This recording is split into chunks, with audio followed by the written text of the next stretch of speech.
மதிமுகம் தொலைக்காட்சி நேயர்களுக்கு வணக்கம். இது கொஞ்சம் பாலிடிக்ஸ் பேசலாம். இன்றைய சிறப்பு விருந்தினர் அரசியல் விமர்சகர் சுமன் கவி. தமிழ்நாட்டிலேயே அடிமை கட்சி பாதம் தாங்கி பழனிசாமின்னு சொல்லி பட்டப்பெயர் வாங்குகிற அளவிற்கு பாஜகவின் காலடியில் கிடக்கிற ஒரு நபர். ஒரு எழுத்தை மாத்தினதே உங்களுடைய தலையெழுத்தே மாற்றிவிட்டதாக நீங்கள் ஏன் துடிக்கிறீர்கள்? அப்போ இங்க தமிழ்நாட்டின் உணர்வு நிலை அது, வடநாட்டின் உணர்வு நிலையில் நீங்க இருக்கிறீங்க.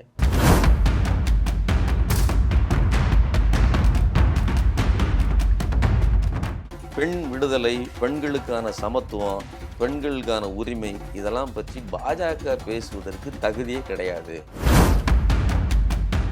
இந்த ஜெயலலிதா திட்டமிட்டு திருட்டுத்தனமாக ஒரு பொய்யான டிராமாவை நடத்துறதுக்கு ப்ரீ பிளான்டா போனாங்க. நடந்தது எவ்வளவு பெரிய கொடூரம், அதுக்கான வீடியோ ஆதாரம் இருக்குது. அங்க பெண்கள் எப்படி இழுத்து வரப்பட்டார்கள், பார்க்குற எல்லாருக்கும் நெஞ்சு கொதிச்சுது. எல்லாரும் உணர்வு பூர்வமா அப்படி கொந்தளிச்சாங்க. இன்னைக்கு வரலும் ஆளக்கூடிய ஆட்சியாளர் மோடி போய் ஒரு வார்த்தை என்னன்னு பார்க்கல.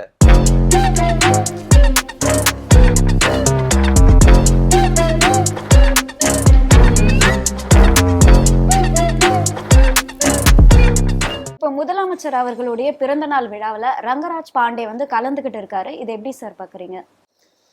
இது ஒரு மிகப்பெரிய மோசமான நடவடிக்கை. அவர்களுக்கு ஏதோ ஒரு வகையான எண்ணம் இருந்திருக்கலாம். என்னன்னா, சனாதனத்தை போற்றுகிற, அதாவது நீங்க இதுல பாருங்க, விஸ்வாமித்திரர் கோவிச்சுக்கிட்டு போறார் புராண கதையில. வசிஷ்டர் வாயால் பிரம்ம ரிஷி அப்படிங்கிற வார்த்தை ஒரு டேர்ம் உண்டு. வசிஷ்டர் இவரை நான் உன்னை பிரம்ம ரிஷின்னு ஏத்துக்கிட மாட்டேங்கிறார். அவர் பிரம்ம ரிஷி. அவர் ஏன் பிரம்ம ரிஷி? வசிஷ்டர் பிறப்பாலேயே பார்ப்பனர், அதனால அவர் பிரம்ம ரிஷி. அவருடைய மகன்களும் அந்த பட்டத்துக்கு உரியவர்கள் ஆகிவிடுகிறார்கள். ஆனா இவர் சத்திரியர், இவர் அரசர். ஆனா தன்னுடைய நாட்டை துறந்து எல்லா பிரச்சனைகளையும் சந்திச்சு தவம் இருந்து கடும் தவம் புரிந்து இந்த பிரம்ம ரிஷி பட்டத்தை உங்கள் வாயால் நான் பெறுகிறேன். அது அந்த கதைக்குள்ள போனோம்னா பெருசா போகும். இந்த முனிவருக்கு இருக்கிற ஆற்றல் தனக்கு இல்லையேன்னு சொல்லி ஒரு அரசன் தன்னுடைய ஆட்சியை எல்லாம் துறந்து இந்த பிரம்ம ரிஷி பட்டத்துக்காக தவம் இருந்தான். கடைசியில அவர் வாயால் பிரம்ம ரிஷின்னு சொல்வதற்காக காத்து கிடந்தான்ங்கிறது கதை. அப்படி இவர்கள் என்ன நினைக்கிறாங்க அப்படின்னு சொன்னா, எல்லா தரப்பு மக்களும் இன்னைக்கு போற்றி புகழ்கிறார்கள். மக்கள் எந்த இடத்துலையும் குறைவாக இல்லை, எல்லா விதத்திலையும் நிறைவா ஆட்சி செலுத்தப்படுது. அப்ப எதிராளிகளும் போற்றும் ஒரு ஆட்சி, மாற்றானும் போற்றும் மகத்துவமான ஆட்சிங்கிற மாதிரி இந்த நபரை எதிராளி அப்படிங்கிற அடிப்படையில் இவரை கூட்டு வராங்க. கூட்டு இந்த வாயால 4 வார்த்தை சொல்லுடா அப்படின்னு சொல்லி சொல்றாங்க. அவன் வேலையை காட்டாப்ல, சார் ஒரு டே என்னை பத்தி ஏதாவது சொல்லு அப்படின்னு சொல்லும்போது அவன் சொல்லுவான் இல்லையா, அந்த மாதிரி தன்னுடைய விஷமத்தனமான பேச்சையெல்லாம் அங்க இறக்கி வைக்கிறார். இங்க என்ன சொல்றாப்புல, உங்களுக்கு கட்டம் சரியில்லை அப்படின்னு 2021 சொன்னாங்க. நல்ல கவனிங்க, அது அவருடைய பிறந்த நாள் விழா பாராட்டு கூட்டம். ஒரு இங்கீதம், கொஞ்சமாவது துளி அளவாவது இங்கீதம் இருந்தால், எவ்வளவு நயமா பாராட்டிட்டு வேணாம், உங்களுடைய கருத்து எங்களுக்கு பிடிக்காது, உங்களுடைய கொள்கை எங்களுக்கு பிடிக்காது, இருந்தாலும் எங்களுக்கும் நீங்கள் தான் முதலமைச்சர், நான் ஏற்றுக்கொள்கிறேன், அதனால உங்களுடைய நட்பை பாராட்டுகிறேன்னு பேசுறது வேற. அவர் ஸ்டாட்டிஸ்டிக்ஸ் பேசுறாராம். நீங்க தோத்து போயிருவீங்க அப்படின்னு சாதகம் சொன்னோம், அது பலிக்கல. இப்பவும் நீங்க 2026 அவ்வளவு சாதாரணமா நினைக்காதீங்க அப்படின்னு பேசுறாரு. அது மட்டும் இல்லாம பெண்களுக்கு கொடுக்கிற முக்கியத்துவம் இருக்கு. இந்த ஆட்சியில தொடர்ந்து பெண்களுக்கு பல்வேறு நலத்திட்டங்கள் கொடுக்கப்படுது. ஆண்களுக்கு கொடுத்துருந்தா உடனே நாங்க அதை ரிட்டர்ன் கொண்டு போய் டாஸ்மாக்ல கொடுத்துருவோம் அப்படிங்கிறார். முதல்ல நல்லா புரிஞ்சுக்கணும், இந்த நலத்திட்டங்களுக்கு ஆகிற செலவு இருக்கு இல்லையா, அது மிகப்பெரியது. டாஸ்மாக்ல வருகிற வருமானம்ங்கிறது ஒரு பகுதி தான். அதுல டாஸ்மாக் வருமானத்தை மட்டுமே வச்சு நீங்க மக்கள் வாங்குற கன்சம்ஷன் பண்ற இந்த ஜிஎஸ்டி இருக்குல்ல, அது பெரிய தொகை. நேரடியாக வருகிற வரி வருமானங்கள் வெவ்வேறு அதுல இருந்து வருகிற தொகை பெரியது.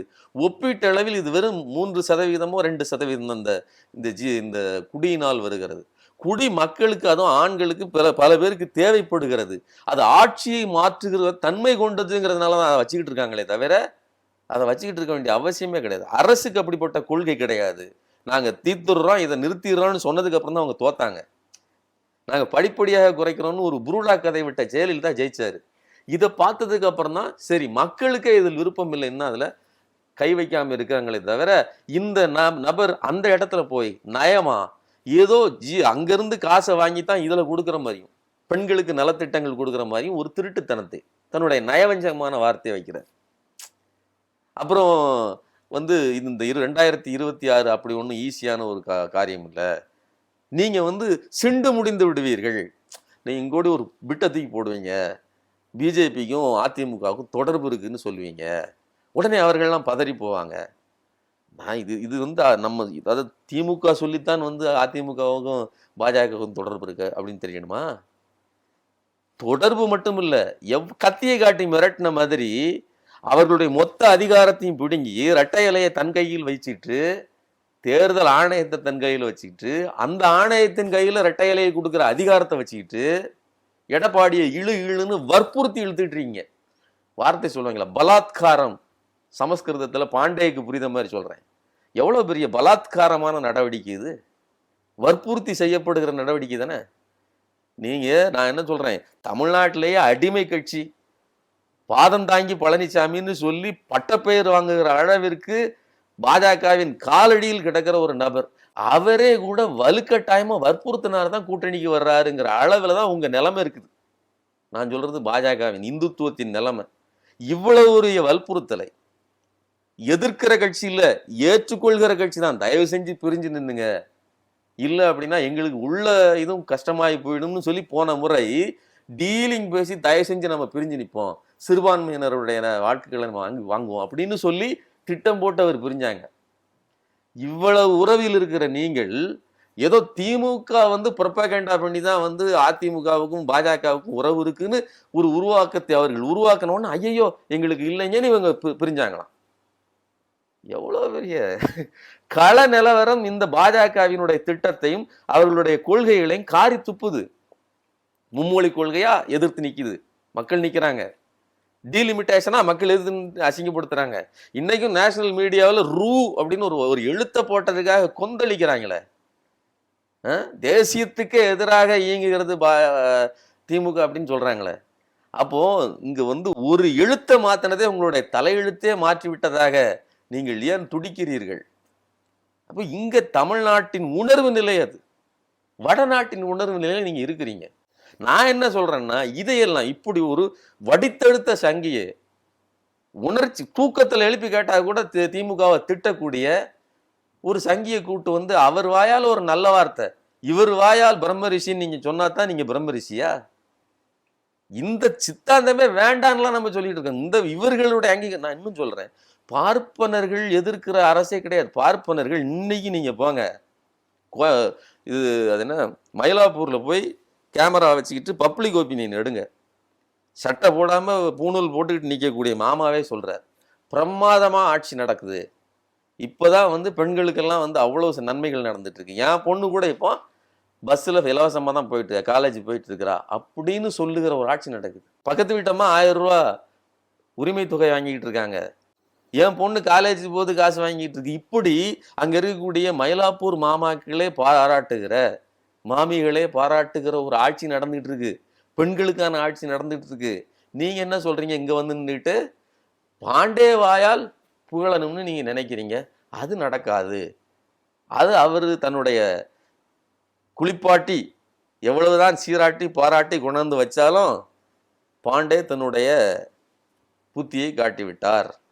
ஒரு பழமொழி இருக்கு இல்லையா, நாயை குளிப்பாட்டி நடுவீட்டில் வைத்தாலும் நாய் நாய் தான் சொல்லுவாங்க. நான் இந்த செயலை அதோடு ஒப்பிடவில்லை. இப்போ நிர்மலா சீதாராமன் வந்து திமுக மேல ஒரு விமர்சனத்தை வச்சிருக்காங்க. அது என்ன விமர்சனம் அப்படின்னு பாத்தீங்கன்னா, அதாவது பெண் உரிமையை பத்தி பேசுற திமுக ஜெயலலிதா அவர்களை வந்து சட்டப்பேரவையில புடவை பிடிச்சி இழுத்துருக்காங்க, இதுதான் திமுகவோட பண்பாடா அப்படின்னு சொல்லி ஒரு விமர்சனத்தை வச்சிருக்காங்க. இது எப்படி சார் பாக்குறீங்க நீங்க? ஜெயலலிதா விவகாரத்தை பொறுத்தவரையிலையும் முதல்ல இந்த பெண் விடுதலை, பெண்களுக்கான சமத்துவம், பெண்களுக்கான உரிமை இதெல்லாம் பற்றி பாஜக பேசுவதற்கு தகுதியே கிடையாது. இவர்களுடைய அந்த ஹெரிடிட்டிலே, அந்த ஜீன்லேயே, ஜெனட்டிக்லேயே கிடையாது. மோடியை ஆதரிக்கிறார், மோடியை முரட்டுத்தனமாக ஆதரிக்கிறார், முட்டு கொடுக்கிறார், ஒரு பார்ப்பன குடும்பத்தில் பிறந்திருக்கிறார் அப்படிங்கிற சில தகுதிகளை தவிர வேறு எந்த தகுதியும் இல்லாமல் மக்களை சந்திக்காமல் ஆட்சிக்கு போன ஒரு நபர் இந்த இதை பத்திலாம் பேசக்கூடாது. குறிப்பா ஜெயலலிதா விவகாரத்தில் இப்பவும் அந்த அந்த பார்ப்பன சனாதன உணர்வு தான் வேலை செய்துன்னு நான் நினைக்கணும். ஏன் அப்படின்னா, இந்த ஜெயலலிதா திட்டமிட்டு திருட்டுத்தனமாக ஒரு பொய்யான டிராமாவை நடத்துறதுக்கு ப்ரீ பிளான்டா போனாங்க. இதான் இன்னைக்கு நடந்துச்சு அப்படின்னு சொல்லி கூட இருந்த அந்த நிகழ்வை நடத்திய கூட இருந்த திருநாவுக்கரசு அவர்கள் பேட்டியே கொடுத்துருக்காங்க. அதாவது அன்னைக்கு சட்டசபைக்கு போகிறதுக்கு முன்னாடி இங்க போயஸ் தோட்டத்துல ஒரு மீட்டிங், இன்னைக்கு நாம இருக்கிற ப்ரெஸ் எல்லாம் வர சொல்லியாச்சு, ஒரு பெரிய கலையபகரத்தை உருவாக்க போகிறோம் அப்படின்னு சொல்லி ஒரு திட்டத்தை உருவாக்கிட்டு தான் போயிருக்காங்க. நீங்க நல்லா கவனிங்க, பிரச்சனை நடந்துகிட்டு இருக்கு, என்னையா பண்ணணும் அப்படின்னு சொல்லி போய் ஓபிஎஸ் போய் இவற்றை கேட்டிருக்காரு. யார்கிட்ட? குருமூர்த்திட்ட கேட்ட உடனே நீ போய் நேரம் அந்த ஜெயலலிதா சமாதியில போய் உட்காரு, எல்லாம் தீர்வு கிடைக்கும். அப்போ ஒரு டிராமாவை இவர்கள் இங்கே பேசி நீ அங்கே போ, என்ன ஆகணுமோ நம்ம செய்வோம் அப்படின்னு திட்டமிட்டு நடத்தியிருக்காங்க. அதுதான் நம்ம புரிஞ்சுக்கணும். ஏதோ போய் உட்காரு எல்லாம் நடக்கும் அப்படின்னு எதுனா கடவுள்கிட்ட வேண்டு கிடைக்கும் அப்படியே அம்மாள்கிட்ட வேண்டுனா கிடைக்கும், அப்படி கிடையாது. இதை இப்படி செய், இதை நான் நியூஸ் ஆக்குறேன், இதுக்கப்புறம் உள்ளதை நம்ம பார்ப்போம்னு சொல்லித்தான் நடந்திருக்கோம். அதே மாதிரி ஒரு நியூஸ் ஆக்குறோம், இதை பரபரப்பாக்குறோம், திமுகவுக்கு எதிராக திருப்பி விடுறோம், ஒரு பெண்ணை இழிவுபடுத்துகிறார்கள்னு சொல்லி உருவாக்குவோம்னு திட்டமிட்டு உருவாக்கப்பட்ட நிகழ்வு. அங்க நடந்த நிகழ்வு பற்றி தெளிவா அங்க ஆவணமும் இருக்குது. அன்னைக்கு வீடியோ கேமரா இருக்கு கிடையாதுங்கிற ஒரு தைரியத்தில் அப்படி இருந்திருந்தா இந்த ஜெயலலிதா எப்படிப்பட்டவர், எதை கூட பணயம் வைத்து, இந்த அசிங்கத்தை கூட பணயம் வைத்து அதை அரசியலாக்குவதற்கு தயாரானவருங்கிறது அம்பலமாயிருக்கும். தன்னைத்தானே முடியை இழுத்து கொண்டு அங்க முதல்ல கலைஞர் அவர்களுக்கு இன்டெலெக்சுவல்ஸ் எல்லாமே ஏற்கனவே செய்திகள் வந்து விட்டது, ஏதோ ஒரு தப்பு நடக்க போகுது, இவங்க திட்டம் போட்டு தான் வந்திருக்காங்க அப்படின்ட்டு. இவர் தான் வாசிக்கவிருந்த அந்த நிதிநிலை அறிக்கையை கையில வச்சுக்கிட்டு எப்போதும் வாசிக்கிறது மாதிரி இல்லாமல் கொஞ்சம் தள்ளி நின்று மேடை அந்த இதில் ஏறி நின்று இப்படி வாசிக்கும் போது அவர்கள் திட்டமிட்டு அந்த பேப்பர்கள் எல்லாம் தூக்கி வீசுறாங்க. இதற்கு பதிலடியாக இவர்கள் வீசுகிறார்கள். இந்த இடத்துக்கு அவங்க போல அவங்க இடத்துக்கு இங்க வரல, ஒரு தள்ளுமுள்ளு நடக்குது, அதுக்குள்ள அந்த அம்மா தன்னைத்தானே முடியை கலைத்து கொண்டு போய் டிராமாவை முடிச்சு போயிட்டாங்கிறது தான் நடந்த நிகழ்வு. அதை பற்றி திருநாவுக்கரசு பேசியிருக்காரு. இன்னும் கூடுதலா அவர் சொன்ன தகவல் தான், நாங்க முன்கூட்டியே இங்க அழைத்து வைத்து பேசப்பட்டோம், நாங்க இருந்தோம், நீங்க இப்படி பேசினாங்க அப்படிங்கிறத சொல்லியிருக்காரு. இவ்வளவு மோசமா நடந்த ஒரு நிகழ்வு அதை இன்னைக்கு வரலும் பாஜக தூக்கிட்டு வருதுன்னா எப்படி ஒரு பார்ப்பன ஓர்மை இருக்குது பாருங்க. என்னையோ நடந்த ஒரு நிகழ்ச்சியை இன்னைக்கு தூக்கி கொண்டாந்து அது மட்டும் இல்ல, அன்னைக்கு நடந்ததுக்கு பிறகு தமிழ்நாடு முழுவதும் திமுக என்பது பெண்களுக்கான கட்சி இல்லை, அது ஏதோ ஆம்பளைங்கெல்லாம் சேர்ந்து பெண்களுக்கு எதிராக நடந்து கொள்கிறவர்கள் அப்படிங்கிற ஒரு புரபகண்டாவை கடைசியா ஜெயலலிதா சாகர வரையிலும் அதை மெயின்டைன் பண்ணிக்கிட்டாங்க. பெண்களுக்குன்னா நாங்க தான், அதிமுக தான் அப்படிங்கிற ஒரு உணர்ச்சி பெண்கள் மத்தியில் உருவாக்கப்பட்டுச்சு. இன்னைக்கு அதே மாதிரியான ஒரு கண்ணோட்டத்தை உருவாக்குவதற்கு அந்த நிகழ்ச்சி தூக்கி இங்க ஃபிட் பண்ணி, அதுவும் எங்க நாடாளுமன்றத்துல பேசுறாங்க அந்த அம்மா. எவ்வளவு ஒரு கேவலமான அது எந்தெந்த நேரத்துல எல்லாம் பேசினாங்க. ஒன்று, மணிப்பூரில் பெண்கள் நிர்வாணமாக அழைத்து செல்லப்பட்ட போது உடனே அதை திமுக எம்பிக்கள் எதிர்த்த போது இதே காரணத்தான் சொன்னாங்க. நடந்தது எவ்வளவு பெரிய கொடூரம், அதுக்கான வீடியோ ஆதாரம் இருக்குது. அங்க பெண்கள் எப்படி இழுத்து வரப்பட்டார்கள், பார்க்குற எல்லாவனுக்கும் நெஞ்சு கொதிச்சுது, எல்லாரும் உணர்வு பூர்வமா அப்படி கொந்தளிச்சாங்க. இன்னைக்கு வரலும் ஆளக்கூடிய ஆட்சியாளர் மோடி போய் ஒரு வார்த்தை என்னன்னு பார்க்கல, அந்த மாநிலத்தை அது ஒரு மக்கள்னே மதிக்கல, அந்த மக்களுக்கான பிரச்சனையில் போய் நிக்கல. இந்தமா பேசுறாங்க, அந்த நேரம் இதை பேசினாங்க. இன்னைக்கு பெரியார் விவகாரத்தை பேசும்போது பெரியார் இப்படிப்பட்டவர் அப்படிப்பட்டவர்னு சொல்லி பெண்களுக்கு அந்த நாகரிகம் பற்றி பேசும்போது, தர்மேந்திர பிரதான் நாகரிகமற்றவர்கள்னு பேசும்போது இவங்க எல்லாம் நாகரிகத்தை பற்றி பேசலாமான்னு சொல்றாங்க. இப்பவும் வடநாட்டில் நடக்கக்கூடிய கேவலமான வீடியோக்கள் எல்லாம் அவ்வளவு வெளியில வருது. இன்னும் கூடுதல் அந்த நாகரிகம் பற்றி வடநாட்டுக்காரர்களுக்கு நாம் ஒரு விஷயத்தை சொல்லலாம். நாம ஏதோ அப்படி அவர்கள் இழிவுபடுத்தல, உத்தரப்பிரதேசத்துல நாடாளுமன்றத்துக்குள்ள எச்சி துப்பக்கூடாதுன்னு சொல்லி சட்டம் போடுறாங்க. எம்எல்ஏக்கெல்லாம் புளிச்சுன்னு யாருறாங்க துப்பி வச்சதுன்னு வீடியோக்கள் ஆதாரத்தோட இருக்குது. இவங்க ஒழுக்கத்தை பத்தி நமக்கு சொல்றாங்க.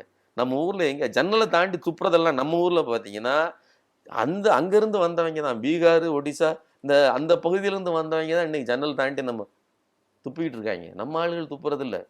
வெத்தலை போடுறது, பாக்கு போடுறது, அந்த பழக்கமே 50 ஆண்டுகளுக்கு மேலாகவே குறைஞ்சு போச்சு நம்ம மக்கள்கிட்ட. சரிங்களா? அப்படிப்பட்ட நபர்கள் ஒழுக்கம். இவர்கள் ஏற்கனவே எம்பிக்கள் உள்ள உட்காந்துட்டு வீடியோக்கள் பார்த்ததாக எல்லாம் இருக்குது. ஒழுக்கத்தை பத்தி இவங்க பெண் ஒழுக்கத்தை பத்தி ஜெயலலிதாவின் கையை இழுத்தவர்கள் சொல்லி நடக்காத ஒண்ணு சொல்றாங்க. நடந்ததுக்கான வீடியோ ஆதாரம் இருக்குது. பாஜக எம்பிக்கள் உள்ள வச்சு நாடாளுமன்றம் பாராளுமன்றம் நடந்துகிட்டு இருக்கும் போதே உள்ள உட்காந்து படங்கள் பார்த்து கொண்டதுக்கான ஆதாரம் இருக்கிறது. இப்படிப்பட்ட ஒரு கேடுகட்ட கட்சி எந்த விதத்திலும் பெண்களை பற்றியோ ஒழுக்கத்தை பற்றியோ பேசுவதற்கு தகுதி இல்லாத நபர்கள் இப்படி பேசுறாங்க அப்படிங்கிறது உண்மையிலேயே வேதனை அளிக்கிறது. பல்வேறு கேள்விகளுக்கு பதில் அளிச்சதுக்கு ரொம்பவே நன்றி சார். நன்றி.